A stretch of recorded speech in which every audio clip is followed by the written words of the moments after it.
Hello students, आज हम हमारा 5th लेसन परिमेय संख्याएं और उन पर आधारित संक्रियाएं देख रहे हैं। देखिए, पिछली कक्षा में हमने प्राकृत संख्या, पूर्ण संख्या और पूर्णांक संख्या सीखा है।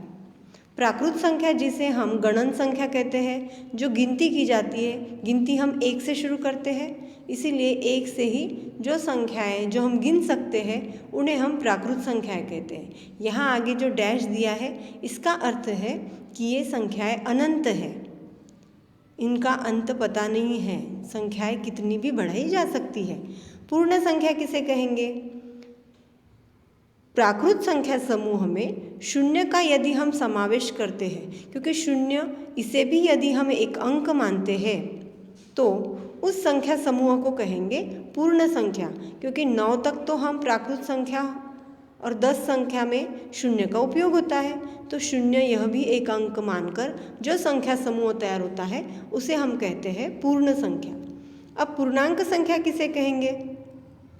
ऐसी संख्याएं जो धनात्मक हो, ऋणात्मक हो तथा शून्य भी हो, ऐसे संख्या समूह को कहते हैं पूर्णांक संख्या। इस साल हमें एक नई संख्या समूह का इंट्रोडक्शन किया है, वो है परिमेय संख्या। परिमेय संख्या का अर्थ है प्राकृत, पूर्ण, पूर्णांक तथा अपूर्ण संख्याएं, जिसे हम अपूर्णांक कहते हैं, जो धनात्मक या ऋणात्मक हो सकता है, ऐसी सारी संख्याओं को कहते हैं परिमेय संख्या। देखिए, यहाँ पर एक तालिका अपनी पाठ्यपुस्तक में ही दी है, जिससे कि हम बहुत ही अच्छे तरीके से सभी संख्या समूह का अंतर जान सकते हैं। देखिए, प्राकृत संख्याएं 1 से शुरू हुई है, इनका एक अलग बॉक्स है।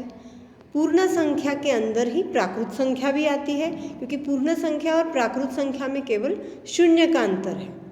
अब इन दोनों संख्याओं को और ऋणात्मक संख्याओं को मिलाकर बनती है पूर्णांक संख्या। मतलब पूर्णांक संख्या में पूर्ण संख्या भी आती है, प्राकृत संख्या भी आती है। अब है परिमेय संख्या।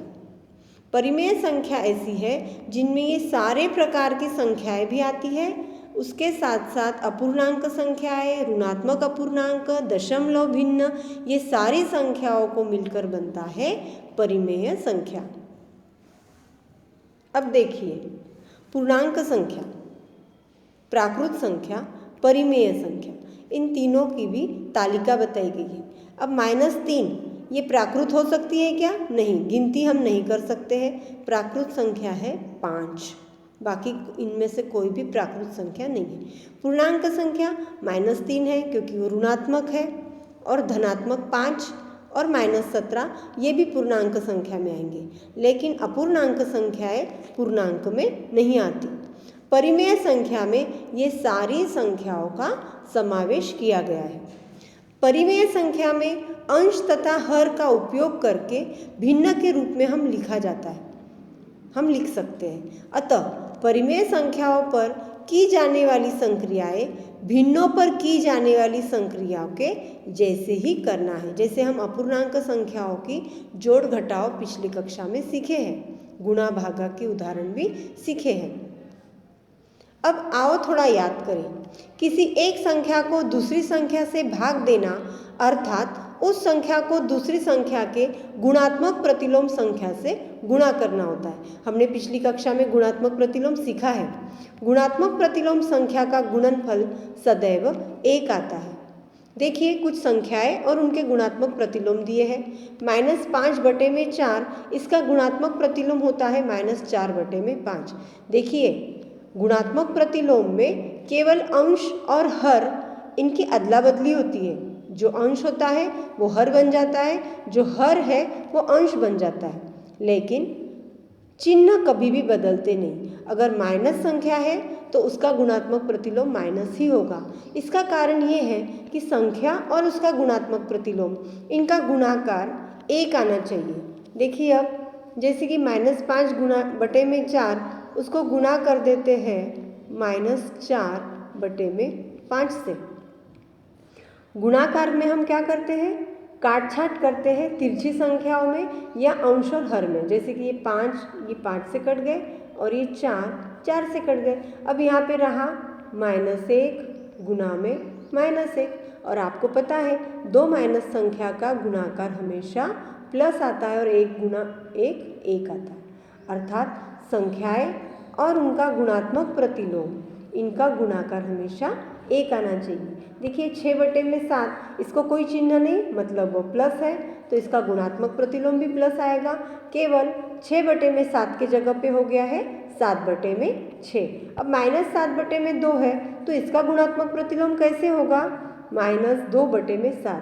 आपको ये बात भी ध्यान में आई होगी कि हम हमेशा माइनस चिन्ह को अंश में ही लिख रहे हैं, हर में नहीं लिख रहे, क्योंकि माइनस संख्या से भाग नहीं देना है। इसीलिए हमने अपूर्णांक संख्याओं में या तो आप किसी संख्या के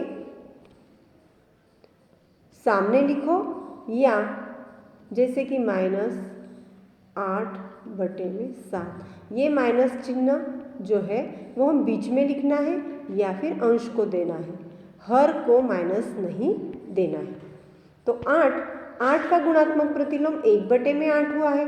अब 8 को हर है ही नहीं, 8 को हर नहीं, इसका मतलब हमने क्या समझना है उसे?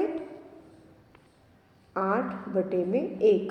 तो इसका गुणात्मक प्रतिलोम होगा 1/8, क्योंकि इनका जब हम गुणाकार करेंगे तब 8 तिरछे में कैंसिल हो जाएंगे और आंसर आएगा 1। अब हम देखेंगे क्या समझा है हमने इन परिमेय संख्याओं से। प्राकृत संख्या समूह केवल जोड़ और गुणा की संक्रिया के लिए पूर्ण है, किंतु घटाने तथा भाग की संक्रिया के लिए पूर्ण नहीं है। 2 प्राकृत संख्याओं का अंतर और भागफल सदैव प्राकृत संख्या नहीं होता। देखिए प्राकृत संख्या, मान लो यहाँ पर मैं लिख रही हूँ 5 भागा में 7। अब इन दोनों संख्याओं का यदि हम भागाकार करते हैं तो वो पूर्ण प्राकृत संख्या नहीं आएगा, अपूर्णांक संख्या आएगी। या फिर अगर मैं घटाव कर रही हूँ 5 घटाव 7, तो इनका उत्तर -2 आएगा, जो कि प्राकृत नहीं है। प्राकृत यानी गिनती की संख्या है, हम -2 को गिन नहीं सकते हैं। जैसे संख्याओं को हम 1, 2, 3, 4 गिनते हैं। इसका अर्थ है कि प्राकृत संख्या में केवल जोड़ हो सकती है और गुणा हो सकता है।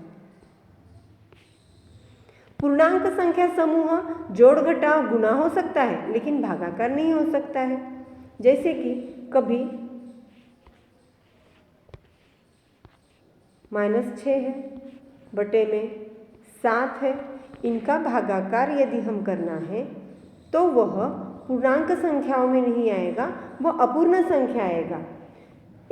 जैसे कि यहाँ पे 7 है और यहाँ पे 6 है, भागाकार का उत्तर हम भागाकार लिख लेंगे, लेकिन 7 के पाड़े में 6 नहीं है, यानी हमको 0 का भाग देना होगा, दशमलव चिन्ह देना होगा, और ये दशमलव की संख्याएं पूर्णांक संख्याओं में नहीं आती है।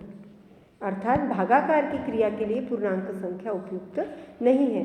परिमेय संख्या समूह ही ऐसा है जिसमें जोड़, घटाव, गुणा तथा भागा, इन सभी संक्रियाओं के लिए हम उपयोग कर सकते हैं, लेकिन कभी भी 0 से हम भाग नहीं दे सकते। देखिए मैं अगर यहाँ पे लिखती हूँ 7/0, तो ये गलत होगा, क्योंकि किसी भी संख्या को हम 0 से भाग नहीं दे सकते हैं। या भले ही हम 0 को किसी संख्या से भाग दे सकते हैं, जैसे कि यहाँ 0 है और यहाँ 7 है, तो 7 0 0, इनका उत्तर 0 आएगा। लेकिन 7/0 ये विधान गलत है, क्योंकि किसी भी संख्या को 0 से भागाकार नहीं दे सकते। ये ध्यान हमने बहुत अच्छे से रखना है।